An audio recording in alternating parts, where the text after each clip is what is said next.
प्रिय विद्यार्थियों, आपका Hindi Gurukul pro YouTube channel में स्वागत अभिनंदन वंदन है। आज हम उत्तर प्रदेश एलटी ग्रेड सहायक अध्यापक चयन परीक्षा की प्रश्नोत्तरी के अंतर्गत हिंदी विषय के संपूर्ण विषयों पर आधारित प्रैक्टिस सेट 5 के 120 प्रश्नों का व्याख्यात्मक हल करेंगे। प्यारे मित्रों, आप इस चैनल पर नए हैं तो चैनल को सब्सक्राइब कर लें और लाइक ज़रूर करें। अगर प्रश्नोत्तरी अच्छी लगे तो एक प्यारा प्यारा कमेंट जरूर लिखें। प्रश्न नंबर एक क्या कर रहा है कि राजन शब्द का तृतीया बहुवचन का रूप होगा। बताइए, राजन शब्द का तृतीया बहुवचन का रूप क्या होगा? बताइए, एक का कौन सा हो जाएगा? तो तृतीया का बहुवचन है राजभी, बी ऑप्शन सही हो जाएगा। प्रश्न नंबर चलते हैं 2। प्रश्न नंबर 2 क्या कर रहा है? निम्नलिखित सूचियों को सुमेलित कीजिए तथा सही कोड का चयन कीजिए। बताइए, सही कोड इसमें सुमेलित कीजिए। यशपाल, यशपाल की कौन सी रचना है? यशपाल ने एक झूठा सच उपन्यास लिखा है। वृंदावन लाल वर्मा की कौन सी है? इनका मृगनयनी है। भीष्म साहनी का कौन है? तो इनका उपन्यास है तमस। और मनोहर साहब जैसी कौन है? कुरु कुरु स्वाहा। देखिए, ए का जो है 3 हो गया, बी का 4। ए का 3 और बी का 4 किस कूट में है? देखिए, ए का 3 और बी का 4 देखिए प्रश्न नंबर 1 में है। ये ऑप्शन सही हो जाएगा। प्रश्न में चलते हैं 3। काव्य शोभयाम कर्तारो धर्मा गुणः, काव्य गुण की परिभाषा दी है। बताइए, किसने दी है काव्य गुण की परिभाषा? ये काव्य शोभया कर्तारो धर्मा गुणः, काव्य की शोभा बढ़ाने वाले धर्म को ही गुण कहते हैं। बताइए, किसने कहा है? तो ये वामन कहा है। सी ऑप्शन सही हो जाएगा। प्रश्न में चलते हैं 4। विभक्त रस का स्थायी भाग। बताइए, विभक्त रस का स्थायी भाग क्या है? तो विभक्त वर्ग का ये वेरी इंपॉर्टेंट है, तो इसका होता है जिगुस्सा होता है। ए ऑप्शन सही होगा। 4 का कौन हो गया? ए। चलते हैं प्रश्न नंबर 5 पर। प्रश्न नंबर 5 क्या कर रहा है? मगही किस उपभाषा वर्ग की बोली है? बताइए, मगही किस उपभाषा वर्ग की बोली है? तो मगही जो है ये किस वर्ग? बिहारी हिंदी के अंतर्गत आती है। बी ऑप्शन सही हो जाएगा। प्रश्न में चलते हैं 6। संविधान की धारा 343(1) में हिंदी को घोषित किया। बताइए, संविधान में हमारी हिंदी को क्या घोषित किया गया है? तो हमारी हिंदी राजभाषा है। ये ऑप्शन सही हो जाएगा। कब घोषित किया गया? तो 14 सितंबर 1949 को घोषित किया गया है राजभाषा। प्रश्न में चलते हैं 7। काव्य मीमांसा। बताइए, काव्य मीमांसा के कृति किसकी है? काव्य मीमांसा किसने लिखा है? तो ये राजशेखर की कृति है। डी ऑप्शन सही हो जाएगा। प्रश्न नंबर चलते हैं 8। कुवलयानंद के रचयिता का नाम क्या है? बताइए, कुवलयानंद के रचयिता का क्या नाम है? प्रश्न नंबर 8, तो अभय दीक्षित नाम है। बी ऑप्शन सही हो जाएगा। प्यारे मित्रों, हमारी वीडियो को देखते हैं लेकिन लाइक नहीं करते, तो आपसे रिक्वेस्ट और निवेदन है कि अगर वीडियो अच्छी लग रही है तो आप लाइक जरूर करें। प्रश्न नंबर, निम्नलिखित में से एक रचना बृहत्त्रयी में आती है, उसे छांटिए। बताइए, इसमें कौन सी रचना बृहत्त्रयी में आती है? देखिए, कालिदास की कोई रचना बृहत्त्रयी में नहीं आती है। तो एक शिशुपाल बधम जो है यही बृहत्त्रयी में आती है। ये माघ की रचना है। बी ऑप्शन सही हो जाएगा। प्रश्न में चलते हैं 10। क्या करा है? निम्नलिखित सूचियों को सुमेलित कर सही कोड का चयन करिए। देखिए, LTGIC में ऐसा प्रश्न बहुत आता है मिलान करने वाला, तो आप पहले से ही तैयारी अच्छी तरह कर ले। कालिदास की कौन सी रचना है? बताइए, तो कालिदास का है कुमार संभवम। तीसरा, हर्ष की कौन सी रचना है? बताइए, हर्ष की कौन सी रचना है? तो नैषधि चरितम हर्ष की रचना है। भवभूति कौन सी रचना है? उत्तराम चरितम। और भारवी कौन सी रचना है? किरा तार्जुनियम। तो ए का कौन सा हो जाएगा? 3 और बी का 4। ए का 3 और बी का 4 किस में है? देखिए कूट में, ए में 3 और बी में 4। देखिए, सी आधा ऑप्शन सही हो जाएगा। प्रश्न में चलते हैं 11। हर प्रकार के प्रश्नों को आपको हल करना चाहिए। निम्नलिखित में से कौन सी कृति कालिदास की? बताइए, कौन सी कृति कालिदास की इसमें से? तो विक्रमोर्वशीयम जो है कालिदास का नाटक है। बी ऑप्शन सही हो जाएगा। चलते हैं प्रश्न नंबर 12। प्रश्न नंबर 12 क्या कर रहा है? विद्याधनम में समास होता है। बताइए, ये इम्पोर्टेंट प्रश्न है। विद्या धर्म में कौन सा समास है 12 का? तो कर्मधारय समास है। विद्या रूपी धन होता है, कर्मधारय समास है। चलते हैं प्रश्न नंबर 13। अभ्यागत शब्द में कौन सा उपसर्ग है बताइए? तो अभ्यागत शब्द उपसर्ग और प्रत्यय जानना तो पहले शब्द को संध विच्छेद कर लीजिए। तो अभी प्लस आगत होता है तो अभी उपसर्ग हो जाएगा, सी ऑप्शन सही हो जाएगा। प्रश्न नंबर 14। दृष्टवा में प्रयुक्त प्रत्यय है बताइए? दृष्टवा में प्रयुक्त प्रत्यय कौन से है? तो इसमें कत्वा प्रत्यय है, ए ऑप्शन सही हो जाएगा। प्रश्न नंबर चलते हैं 15। यतश्च निर्धारण किस विभक्ति से जुड़ा है बताइए? किसी चीज का निर्धारण कैसे किया जाता है, उसमें कौन सी विभक्ति होती है, इससे उसका निर्धारण होता है तो उसमें सप्तमी विभक्ति होती है। जैसे जटाभितापसा, तो जटा से ये लगता है कि ये तपस्वी है तो ये इसमें सप्तमी विभक्ति हो जाएगी इस सूत्र से। हाइकू कविता का मूल स्थान है बताइए? हाइकू कविता का संबंध कहाँ से था? तो जापान से है। कहाँ से है? जापान से, डी ऑप्शन सही हो जाएगा। प्यारे मित्रों, ये प्रश्नोत्तरी कैसी लग रही है आप कमेंट करके ज़रूर बताएं, और चैनल को अभी तक लाइक नहीं किए हैं तो लाइक कर दें। मूड पे मुकुट धरे सोहत है गोपाल में कौन सा दोष है बताइए? कौन सा दोष है इस काव्य पंक्ति में? देखिए, मूड जो है गांव का भाषा है, कहाँ का भाषा है? गांव देहात का भाषा है, इसलिए ग्रामत्व दोष हो जाएगा। जिस वाक्य में जो गांव की भाषा होती है वो ग्रामत्व दोष के अंतर्गत आती है। प्रश्न नंबर 18। निम्नलिखित में से अर्ध विराम चिन्ह कौन सा है बताइए? चिन्ह से एक प्रश्न जरूर आता है, आप जरूर याद कर लीजिएगा। अर्ध विराम, तो अर्ध विराम में देखिए ए बी वाला ऑप्शन सही हो जाएगा। प्रश्न नंबर चलते हैं 19। साधारणीकरण सिद्धांत के जनक कहे जाते हैं बताइए? साधारणीकरण का सिद्धांत किसने दिया 19 का? तो 19 का बताइए? तो भट्ट नायक का सिद्धांत है साधारणीकरण, बी ऑप्शन सही हो जाएगा। प्यारे मित्रों, ये प्रश्नोत्तरी कैसी लग रही है कमेंट करके जरूर बताएं, और एक प्यारा प्यारा सा कमेंट जरूर करें। देशज शब्द का अभिप्राय बताइए? देशज शब्द किससे कहते हैं बताइए? तो जिसकी व्युत्पत्ति का ज्ञात न हो, जिसकी उत्पत्ति कब हो गई उससे हमें ज्ञात नहीं चलता है, इसलिए उसे देशज कहते हैं, डी ऑप्शन सही हो जाएगा। प्रश्न में चलते हैं 21। संस्कृत के वे शब्द जो बिना किसी ध्वनि परिवर्तन के हिंदी में प्रयुक्त हो रहे हैं उन्हें कहते हैं बताइए? संस्कृत का जब बिना ध्वनि परिवर्तन किया जाएगा तो उसे तत्सम कहेंगे, ए ऑप्शन सही हो जाएगा। और जब ध्वनि परिवर्तन हो जाएगा तो तद्भव कहेंगे। प्रश्न नंबर 22। वामन ने काव्य की आत्मा किस तत्व को स्वीकार किया बताइए? वामन के अनुसार काव्य की आत्मा किसे कहते हैं? तो काव्य की आत्मा रीत को कहा है वामन ने, सी ऑप्शन सही हो जाएगा। प्रश्न नंबर चलते हैं 23। प्रश्न नंबर 23 का कहा है नागार्जुन का संबंध किस काव्यधारा से बताइए? नागार्जुन का संबंध किस काव्यधारा से है? तो ये प्रगतिवादी कवि माने जाते हैं नागार्जुन, डी ऑप्शन सही हो जाएगा। और नागार्जुन को क्या कहा जाता है? बाबा के नाम से भी जाना जाता है, इनका उपनाम बाबा था, और यात्री नाम से कविता लिखते थे। गीत फरोश बताइए? गीत फरोश काव्य नामक कविता के रचयिता कौन है? 24 का गीत फरोश कौन है? तो भवानी प्रसाद मिश्र की रचना गीत फरोश इनकी कविता, ये ऑप्शन सही हो जाएगा। प्यारे मित्रों, 93% लोग बिना सब्सक्राइब के देख रहे हैं, आप हमारा उनसे निवेदन है कि चैनल पर आए हैं तो चैनल को सब्सक्राइब कर लें और लाइक जरूर कर दें। सर्वश्रेष्ठ दया सक्सेना, देखिए सूची 1 से सूची 2 को मिलान करना है।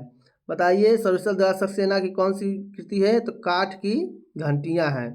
कुंवर नारायण का कौन सा है? तो चक्रव्यूह है। और जयशंकर प्रसाद कौन सी रचना है? तो आंसू है। और अज्ञे की कौन सी रचना है? तो इत्यलम है। इस प्रकार देखिए ए का जो है 2 और बी का 4, किसमें है? ए का 2 और बी का 4, ए का 2 और बी का 4 किसमें है?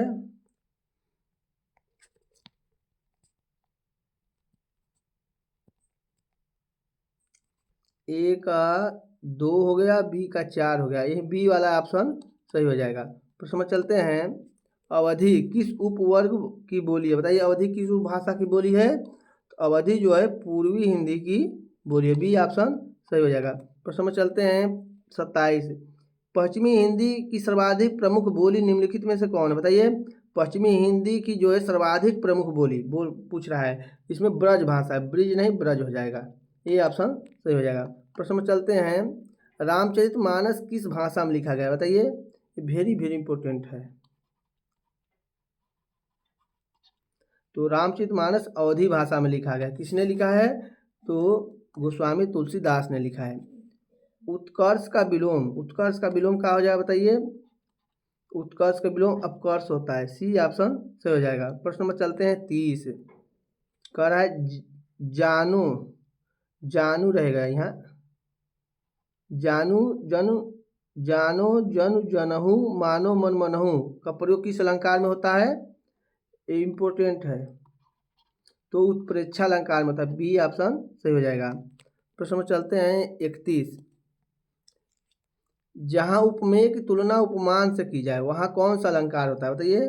जहाँ उपमेय की तुलना उपमान से की जाए तो वहाँ उपमा अलंकार होता है। ए ऑप्शन सही हो जाएगा। खूब लड़ी मर्दानी वह तो झांसी वाली रानी थी, इस पंक्ति में कौन सा रस है बताइए? देखिए, इससे हमें गाने से हमें जोश और ऊर्जा का संचार हो रहा है, जिससे हमें ओज गुण मिला है। इसमें वीर रस है। कौन सा है? वीर रस है। प्रश्न चल रहे हैं 33। किस रस को रसराज कहा जाता है बताइए? किस रस को रसों का राजा कहा जाता है? तो श्रृंगार रस को रजों का राजा कहा जाता है। बी ऑप्शन सही हो जाएगा। प्रश्न नंबर है 34। शोक किस रस का स्थायी भाव है बताइए? शोक किस रस का स्थायी भाव है? तो करुण रस का स्थायी भाव शोक होता है। सी ऑप्शन सही हो जाएगा। प्रश्न नंबर चल रहे हैं 35। प्रश्न नंबर 35 क्या कह रहा है? श्रृंगार रस का स्थायी भाव क्या है बताइए? श्रृंगार रस का स्थायी भाव क्या है? वेरी इंपॉर्टेंट है। श्रृंगार रस का स्थायी भाव रति होता है। बी ऑप्शन सही हो जाएगा। प्रश्न नंबर चल रहे हैं 36। 36 से देखिए 40 तक निम्नलिखित वाक्यों में किस भाषा में अशुद्धि है उसका चयन कीजिए। मतलब इसमें पूछ रहा है, देखिए एलटी में ऐसा प्रश्न बहुत पूछा जाता है। एलटी के बच्चों आप इसे जरूर याद करें। इसमें बताइए ए और बी और सी और डी में कौन सा अशुद्ध है, गलत है? आपका पत्र धन्यवाद सहित प्राप्त हो, देखिए धन्यवाद में सहित यही गलत है, सहित नहीं रहना चाहिए। बी ऑप्शन सही हो जाएगा। प्रश्न नंबर चलते हैं 36 के बाद 37। प्रश्न नंबर 37 क्या कह रहा है? देखिए, साहित्य और जीवन का घनघोर संबंध है कि कोई टूटी नहीं, बताइए इसमें से कौन सा सही हो जाएगा? कहाँ गलत है? साहित्य और जीवन का घनघोर यही गलत है। घनघोर नहीं होता है, घनिष्ठ होता है। क्या होता है? घनिष्ठ। घनघोर ये जंगल थोड़ी है। तो बी ऑप्शन सही हो जाएगा, यही गलत है। एलटी में ऐसे प्रश्न पूछे जाते हैं, आप इन्हें अच्छी तरह जाएं। उनकी सौभाग्यवती पुत्री का विवाह 26 तारीख को होगा, बताइए? अभी 26 तारीख को होगा, अभी हुआ नहीं है, तो सौभाग्यवती कैसे हो गई? यही गलत है। बी ऑप्शन से सौभाग्याकांक्षी रहना चाहिए यहाँ पे। तो LTGIC में भाषा की अशुद्धि पूछी जाती है। प्रश्न 39। बटेश्वर के मेले में भारी भरकम भीड़ थी, कोई टूटी नहीं। देखिए यहाँ कौन सी वाक्य गलत है? तो भारी भरकम भीड़ थी, यही गलत है। भरकम, भारी भरकम क्या कोई सामान थोड़ी है, यही गलत हो जाएगा। B option. प्रश्न में चलते हैं 40। मेरे को कल आगरा जाना है, कोई टूटी नहीं, बताइए इसमें कौन सी वाक्य में गलतियां हैं, शुद्धियां हैं? देखिए जहाँ तेरे मेरे को लगा था यही गलती होती है। मुझे रहेगा, यहाँ पर क्या रहेगा? मुझे कल आगरा जाना है, मेरे को गलती है। प्रश्न में चलते हैं 41। LTGIC की तैयारी करने वाले प्यारे विद्यार्थी, आप हर प्रकार के प्रश्नों को देख लें, और परीक्षा में एग्जामिनर घुमा कर प्रश्न पूछता है, इसलिए ऐसे ऐसे प्रश्न को जरूर याद करें। 100 वर्षों के समय को क्या कहते हैं बताइए? 100 वर्षों के समय को क्या कहते हैं? तो शताब्दी कहते हैं। ए ऑप्शन सही हो जाएगा। प्रश्न में चलते हैं 42। प्रश्न 42 का मछली जैसे आँखों वाली के लिए एक शब्द क्या होगा बताइए? जिसका मछली जैसे आँखों होता है इसका क्या कहते हैं? तो मीनाक्षी कहते हैं। सी ऑप्शन सही हो जाएगा। प्रश्न में चलते हैं 43। प्रभाती का तात्पर्य है, बताइए प्रभाती का क्या तात्पर्य है यहाँ पर? तो प्रभात में गाया जाने वाला गीत, जो सुबह सुबह गीत गाया जाता है उसे प्रभाती कहते हैं। प्रश्न में चलते हैं 44। अंतेवासी किस अर्थ में प्रयुक्त होता है बताइए? अंतेवासी को किसे कहते हैं? तो जो गुरु के समीप शिष्य रहता है उसी को अंतेवासी कहते हैं। डी ऑप्शन सही हो जाएगा। प्रिय विद्यार्थियों, ये प्रश्नोत्तरी कैसी लग रही है? अब चैनल पर नए हैं तो जरूर सब्सक्राइब कर लें और कमेंट करके बताएं। जिज्ञासु का सही अर्थ क्या है? जिज्ञासु, देखिए जिज्ञासु का सही अर्थ क्या है बताइए 45 का? तो जानने की इच्छा रखने वाला को क्या कहेंगे? जिज्ञासु। बी ऑप्शन सही हो जाएगा। प्रश्न नंबर चलते हैं 46। प्रश्न नंबर 46 का कर है भौजाई का तत्सम होगा। बताइए भौजाई का तत्सम क्या होगा 46 का? तो भौजाई का तत्सम होता है भात्र जाया। बी ऑप्शन सही हो जाएगा।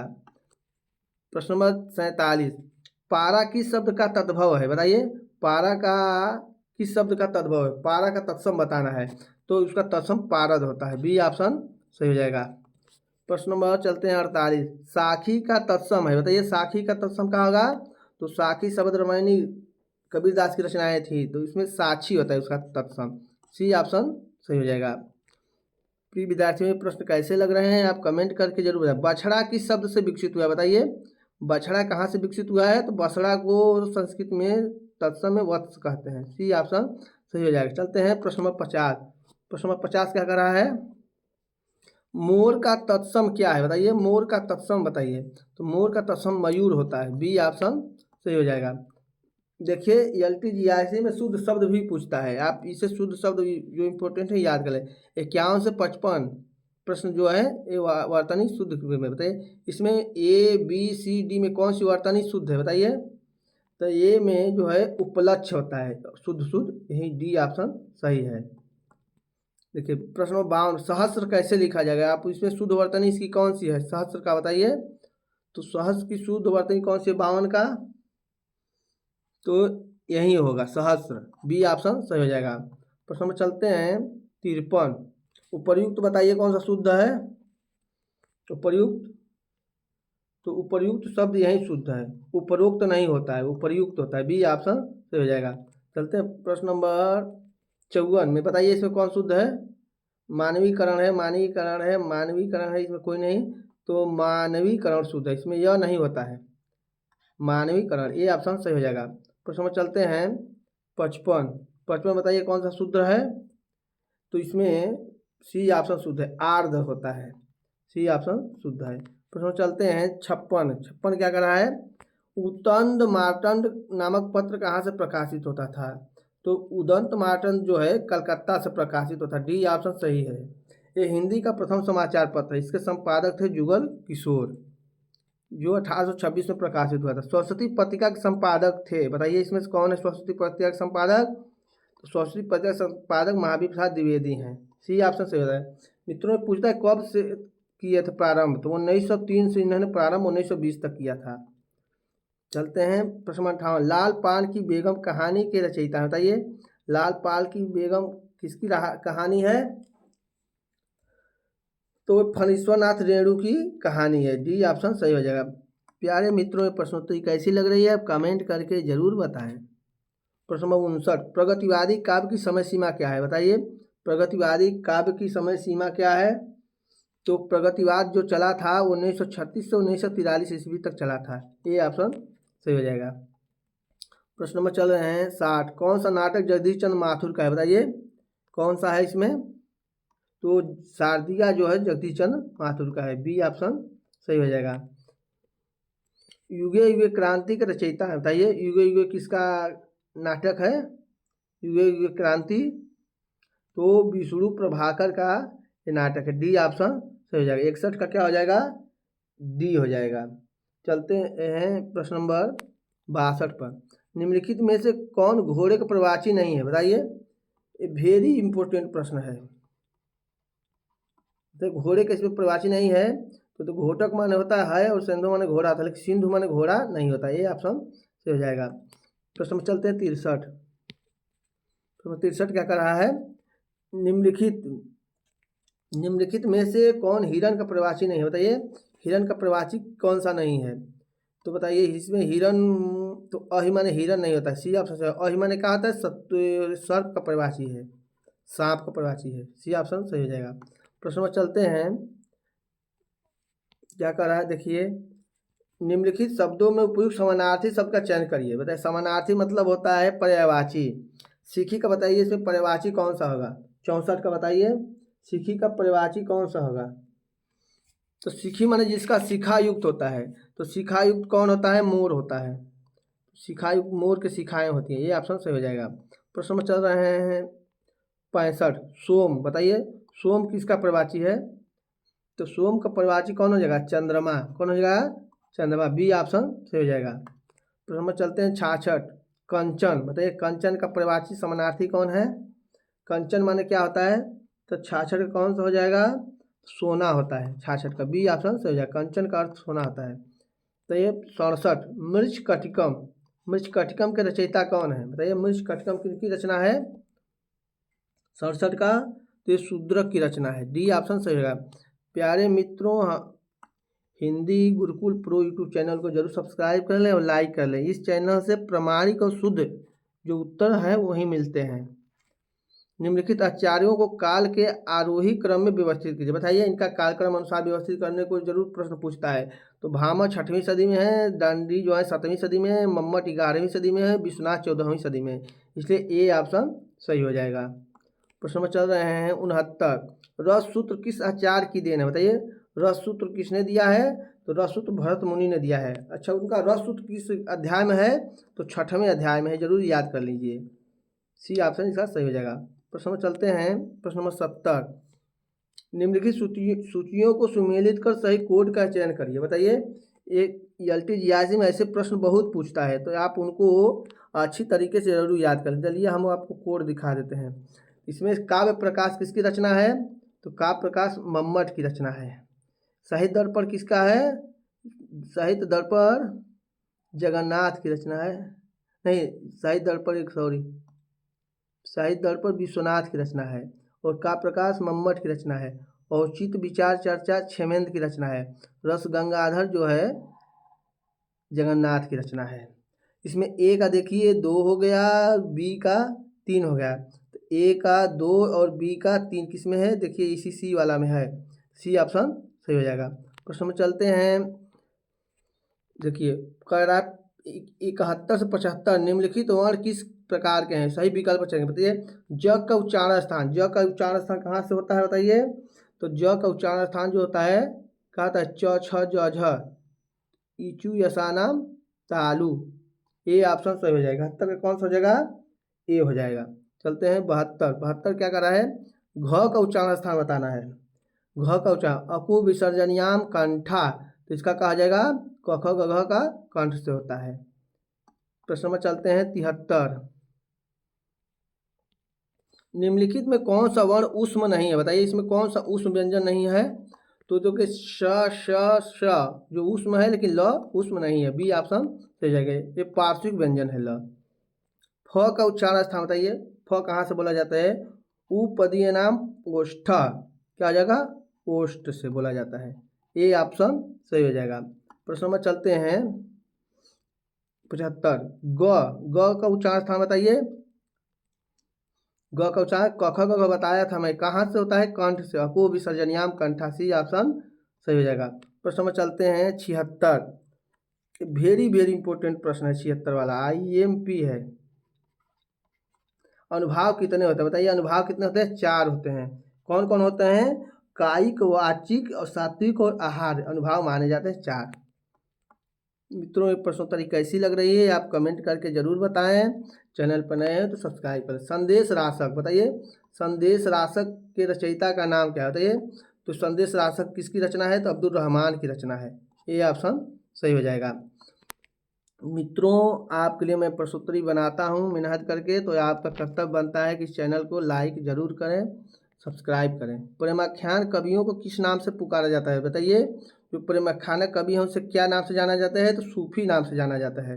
सूफी कवि हैं। बी ऑप्शन सही हो जाएगा। प्रश्न में चलते हैं 79। हिंदी वर्णमाला में कितने वर्ण हैं? बताइए वर्णमाला में कितने वर्ण हैं? तो 52 वर्ण हैं। तो ये स्वर कितने हैं? और व्यंजन बताइए कितने हैं? तो हिंदी में स्वर 11 होते हैं, व्यंजन 33 होते हैं। ये जरूर याद कर लीजिएगा। प्रश्न नंबर 80 से 85 निम्नलिखित प्रश्नों में सही समास निर्देशन दिए गए विकल्पों में कीजिए। बताइए आपको समास बताना है। त्रिनेत्र में कौन सा समास है? बताइए त्रिनेत्र, अच्छा 3 नेत्रों वाला कौन है भाई? शंकर जी हैं। तो कौन सा समास हो जाएगा? बहुब्रीहि समास हो जाएगा। डी ऑप्शन सही हो जाएगा। प्रश्न में चलते हैं 81। 81 का कह रहा है देह लता, माने देह रूपी लता, कौन सा हो जाएगा 81 का? बताइए तो कर्मधारय समास हो जाएगा। डी ऑप्शन सही हो जाएगा। प्रश्न में चल रहे हैं पंचामृत 82, बताइए पंचामृत कौन सा हो जाएगा। पंच देखिए संख्यावाची शब्द आ गया तो इसमें कौन हो जाएगा, द्विगु समास हो जाएगा। बी ऑप्शन सही हो जाएगा। देखिए प्रश्न नंबर 83, देवासुर में कौन सा समास है, बताइए। इसको विग्रह करेंगे तो देव और असुर, देवताओं का विलोम हो जाएगा। यहाँ देव और असुर कौन सा समास आ जाएगा, तो द्वंद्व समास आ जाएगा। डी ऑप्शन सही हो गया। प्रश्न नंबर चलते हैं 84, कोशकार में बताइए कौन सा समास है। कोशकार में कौन सा समास है, तो तत्पुरुष समास। कौन सा, तत्पुरुष का समास है। सी ऑप्शन सही हो जाएगा। प्रश्न नंबर चल रहे हैं 85, बताइए 85 में कौन सा समास है। देखिए आ उपसर्ग लगा है और मरण मूल शब्द है। आमरण में कौन सा समास है, तो अव्ययी भाव समास है, जो उपसर्ग लगाता है अव्ययी होता है। ए ऑप्शन सही हो जाएगा। प्रश्न नंबर चलते हैं 86, प्रश्न नंबर 86 का कर रहा है पश्चिमी हिंदी का विकास हुआ है, बताइए पश्चिमी हिंदी का विकास किससे हुआ है, तो पश्चिमी हिंदी का जो विकास हुआ है सौसैनी अपभ्रंश से हुआ है। बी ऑप्शन से हो जाएगा। प्रश्न में चलते हैं 87, टूटना कहानी के लेखक कौन है, बताइए टूटना किसकी कहानी है, तो टूटना राजेंद्र यादव की कहानी है। ए ऑप्शन सही हो जाएगा। मित्रों ये प्रश्नोत्तरी कैसी लग रही है आप कमेंट करके ज़रूर बताएं, और आप किस प्रदेश और किस ज़िले से देख रहे हैं थोड़ा आप अपना कमेंट करके बताएं, और किस चीज़ की तैयारी करना चाहते हैं तो मैं आपके लिए प्रश्न अच्छा बनाऊंगा।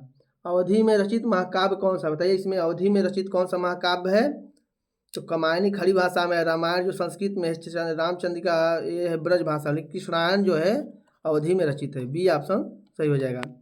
प्रश्न नंबर चलते हैं 89, रामचरितमानस की रचना प्रारंभ हुई थी, बताइए विक्रमी संवत में बताना है, तो इसमें 1631 विक्रमी संवत में हुई थी। अगर इसका सन निकालना है तो इसमें से 57 घटा दीजिए, तो कब आ जाएगा, तो आ जाएगा 1574 आ जाएगा, ईस्वी में हुई थी रामचरितमानस की रचना। प्रश्न नंबर कह रहा है 90, इस मुसलमान हरिजनन पे कोटिक हिंदू आर्य, यह पंक्ति किस कवि की, बताइए किसने कहा है। इस मुसलमान हरिजन पे कोटिक हिंदू को आर्य, तो भारतेंदु की पंक्ति है। किसके विषय में कहा था, तो रसखान के और रहीम के विषय में कहा था। मित्रों हमारे इस चैनल से प्रमाणिक और सत्य उत्तर दिए जाते हैं, आप देख लीजिए। अब जो उत्तर हमारे मिलेंगे सब प्रमाणिक उत्तर मिले। अपभ्रंश का वाल्मीकि किसे कहा जाता है, बताइए, तो अपभ्रंश का वाल्मीकि स्वयंभू को कहा जाता है। क्यों कहा जाता है, क्योंकि अपभ्रंश भाषा में इन्होंने रामायण की रचना की थी। उसका क्या नाम था, पौम चरियू नाम था। इसमें 5 कांड थे, इनकी रचना का नाम है। सी ऑप्शन सही हो जाएगा। प्रश्न में चलते हैं हिंदी के काव्य भाषा परक समीक्षक का नाम क्या है, 92 को बताइए कौन से काव्य भाषा परक समीक्षक हैं, तो राम स्वरूप चतुर्वेदी माने जाते हैं कि भाषा का परक समीक्षक। सी ऑप्शन ये इम्पोर्टेंट प्रश्न है, तो याद कर लें। प्रश्न नंबर 93 का न्यून का संधि विच्छेद, बताइए न्यून का कौन सा संधि विच्छेद होगा, कौन सी संधि है, तो यण संधि है। तो न्यू प्लस ऊन होगा, यही जो शुद्ध शब्द होते हैं वहीं, देखिए न कोई शब्द नहीं है, तो ये ऑप्शन से हो जाएगा। प्रश्न चलते हैं 94, व्याप्त में कौन सी संधि है, व्याप्त में कौन सी संधि है, बताइए, तो वी धन आप्त होता है, कौन सी संधि हो जाएगी 94 का, बताइए कौन सी संधि हो जाएगी, यण संधि हो जाएगी। डी ऑप्शन सही हो जाएगा, वी प्लस आप्त होता है। उल्लेख का सही संधि विच्छेद बताइए, तो उत प्लस लेख होता है, ये जो हलंत लगाता है त का ल में बदल जाता है तीसरा वर्ण में। बी ऑप्शन सही हो जाएगा। कौनुप्रिया किस विधा की रचना है, बताइए कौनुप्रिया किस विधा की रचना है, 96 का बताइए। कौनुप्रिया का है काव्य है, का है काव्य है। डी ऑप्शन सही हो जाएगा। इसका है धर्मवीर भारती का है। प्रश्न नंबर चलते हैं 97 क्या कर रहा है, आत्मजयी नामक कृति के रचनाकार क्या है, बताइए आत्मजयी किसकी रचना है, तो आत्मजयी जो कुंवर नारायण की रचना है। सी ऑप्शन सही हो जाएगा। ये किस पर लिखा गया था, ये कठोपनिषद के नचिकेता प्रसंग पर लिखा गया है। ये नचिकेता जरूर इसको याद कर लीजिए, वेरी वेरी इंपॉर्टेंट है, पूछा जाता है, कठोपनिषद के नचिकेता प्रसंग से है। प्रश्न नंबर 99, निम्नलिखित में से कौन दूसरा सप्तक का कवि है, बताइए कौन दूसरा सप्तक का कवि है। 98 का बताइए कौन सा दूसरा सप्तक का है, तो शमशेर बहादुर सिंह जो है दूसरा सप्तक के हैं। बी ऑप्शन सही हो जाएगा। मित्रों ये प्रश्नोत्तरी कैसी लग रही हैं आप कमेंट करके ज़रूर बताएं और ये प्यारा प्यारा लाइक ज़रूर कर दें।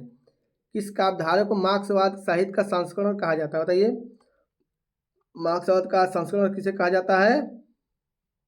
तो प्रगतिवाद को कहा जाता है। सी ऑप्शन सही हो जाएगा। प्रश्न में चलते हैं 100।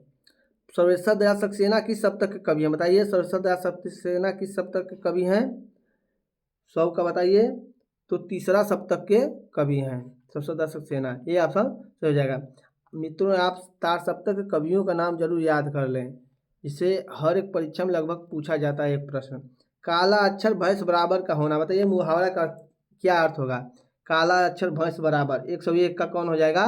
इसका मतलब होता है निरक्षर होना। बी ऑप्शन सही हो जाएगा। प्रश्न नंबर चलते हैं 102। कूप मंडूक होना बताइए। कूप मंडूक होना का क्या अर्थ हो जाएगा? तो उसका जो होता है सीमित ज्ञान होना, सीमित ज्ञान होना। बी ऑप्शन सही हो जाएगा। प्रश्न नंबर चलते हैं 103। अवधि खोपड़ी का होना बताइए। अवधि खोपड़ी का होना इसका क्या अर्थ हो जाएगा मुहावरे का? तो अवधि खोपड़ी मतलब मूर्ख होना। सी ऑप्शन सही हो जाएगा। प्रश्न नंबर चलते हैं 104। कलेजे पर पत्थर रखना बताइए। कलेजे पर पत्थर रखना का क्या अर्थ हो जाएगा? विपत्ति में धैर्य धारण करना। ए ऑप्शन सही हो जाएगा। मित्रों आप LT GIC और TGT PGT की तैयारी करें तो ये प्रश्न सभी आपको तैयारी में जरूर मजबूती प्रदान करेंगे और महत्वपूर्ण भूमिका निभाएंगे। आप इन सारे प्रश्नों को अच्छी तरह याद कर लें। डंके की चोट पर कहना बताइए, मुहावरे का क्या अर्थ होगा? डंके की चोट पर कहना 105 का कौन सा हो जाएगा? तो स्पष्टता से कहना। बी ऑप्शन से हो जाएगा। प्रश्न में चल रहे हैं 106। भू धातु का लंग लकार में उत्तम पुरुष एक वचन का रूप बताइए। ये रूप जरूर पूछता है LT GIC में। भू धातु का लंग लकार उत्तम पुरुष का एक वचन बताइए, इसमें होना चाहिए। 106 के कौन से हो जाएगा? तो अभवम हो जाएगा। कौन सा हो जाएगा? अभवम। सी ऑप्शन सही हो जाएगा। प्रश्न में चलते हैं 107। 107 क्या कर रहा है? गम धातु विधिलिंग लकार मध्यम पुरुष द्विवचन का रूप होगा बताइए। उसमें गम धातु हो, विधिलिंग लकार हो, मध्यम पुरुष हो और द्विवचन हो बताइए, इसमें से कौन हो जाएगा 107 का? तो गच्छेत हो जाएगा। क्या हो जाएगा? गच्छेतम। बी ऑप्शन सही हो जाएगा। 108 का देखिए क्या हो जाएगा? पिब धातु, पिब का अर्थ होता है पीना। पिब धातु का लोट लकार प्रथम पुरुष बहुवचन का रूप है बताइए। लोट लकार का क्या होता है? प्रथम पुरुष पिबत, पिबताम, पिबंत होता है, तो यहाँ पिबंत हो जाएगा बहुवचन में। बी ऑप्शन सही हो जाएगा। चलते हैं प्रश्न नंबर 109। आस्था धातु का लंग लकार में प्रथम पुरुष एक वचन का रूप है, क्या होगा बताइए? आस्था धातु का लंग लकार हो और प्रथम पुरुष हो और एक वचन में हो। 109 का कौन सा हो जाएगा? आस्था माने होता है त्रिष्ठत, तो त्रिष्ठत हो जाएगा। क्या हो जाएगा? त्रिष्ठत। त्रिष्ठत, त्रिष्ठत, त्रिष्ठंत होता है, इसका रूप चलता है। प्रश्न नंबर चल रहा है 110। निराला की साहित्य साधना बताइए। निराला की साहित्य साधना किसने लिखा है? निराला के ऊपर इनकी जीवनी तो रामविलास शर्मा ने लिखा। सी ऑप्शन सही हो जाए। किसके कितने भाग हैं? इसके 3 भाग हैं। प्रश्न नंबर 111। मुझे तोड़ लेना वनमाली उस पथ पर देना तुम फेंक उपयुक्त पंक्तियों में कि उपयुक्त पंक्ति किस कवि की है बताइए। किसकी पंक्ति है? मुझे तोड़ लेना वनमाली उस पथ पर देना तुम फेंक जिस पथ पर जाएं वीर अनेक। तो ये माखनलाल चतुर्वेदी की पंक्ति है। पुष्प की अभिलाषा उनकी एक कविता है, उसी की पंक्ति है। वेदना की कवियत्री बताइए। वेदना की कवियत्री किसे कहा जाता है? तो मीराबाई को कहा जाता है। ये ऑप्शन से हो जाएगा। इन्होंने ही कहा था मैं नीर भरी दुख की बदली। पल्लव के रचयिता कवि का नाम बताइए। पल्लव किसकी रचना है? तो पल्लव पंत की रचना है। कब लिखी गई थी पल्लव? तो वो 1926 में लिखी गई थी। मित्रों इस चैनल पर नए हैं तो चैनल को सब्सक्राइब कर लें और लाइक कर लें और एक प्यारा प्यारा कमेंट करके बताएं कि ये प्रश्नोत्तरी आपको कैसी लग रही है, व्याख्या कैसा लग रहा है। कामायनी किस काल की रचना है बताइए। कामायनी जो लिखी गई किस काल में लिखी गई है? तो छायावादी काल में लिखी गई है। कब लिखी गई है? 1935 में लिखी गई है। इसमें 15 सर्ग हैं। नागार्जुन किस वर्ग के कवि हैं बताइए। नागार्जुन किस वर्ग के वो कवि हैं? तो नागार्जुन जो हैं बताइए कैसे कवि है? तो प्रगतिवादी कवि है। नागार्जुन कैसे कवि हैं? प्रगतिवादी कवि हैं। मित्रों यूट्यूब पे हमारे 93 60% विद्यार्थी बिना सब्सक्राइब और बिना लाइक के देख रहे हैं, उनसे मेरा निवेदन है कि उस जरूर सब्सक्राइब और लाइक कर लें। गुरु दक्षिणा में ही आपसे मैं मांग रहा हूँ, आप जरूर विद्यार्थी हो तो समझें। बसेरे से दूर किस विधा की पुस्तक है, बताइए। बसेरे से दूर किस विधा की पुस्तक है? तो बसेरे से दूर जो है इनकी क्या है, आत्मकथा है। डी ऑप्शन से हो जाए। किसका है? तो हरिवंश राय बच्चन की आत्मकथा है जो 4 भाग में थी, उसी के एक भाग है बसेरे से दूर। डी ऑप्शन से हो जाएगा। चलते हैं प्रश्न 117। 117 में क्या है, मधुशाला के रचयिता कवि का नाम क्या है, बताइए। मधुशाला किसकी रचना है? तो ये बच्चन की रचना है, हरिवंश राय बच्चन। कब लिखे थे मधुशाला? 1935 ईस्वी में लिखे थे। प्रश्न नंबर 118। 118 क्या कर रहा है,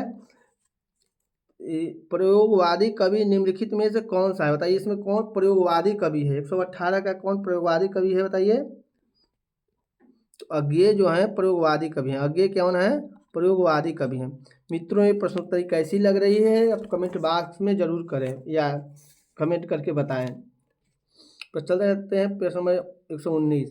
निम्नलिखित में कौन सा कवि तारसप्तक का संपादक रहा है, बताइए। तारसप्तक का संपादक कौन रहा है?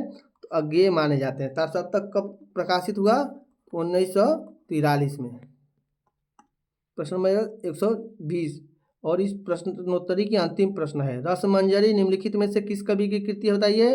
तो रसमंजरी जो है नंददास की कृति है। किससे संबंधित है? इसका विषय बहुत पूछता है, तो रस से संबंधित है। मित्रों आप प्रश्नोत्तरी देखते हैं लेकिन लाइक नहीं करना भूल जाते हैं, तो आपसे निवेदन है कि लाइक कर लें और चैनल पर सब्सक्राइब कर लें और कमेंट करके बताएं कि ये प्रश्नोत्तरी कैसी लगी। हिंदी मातृभाषा को नमन करते हुए लेते हैं विदा, मिलते हैं फिर अगला दिन। आपको नमस्कार, राधे राधे, जय हिंद, जय भारत।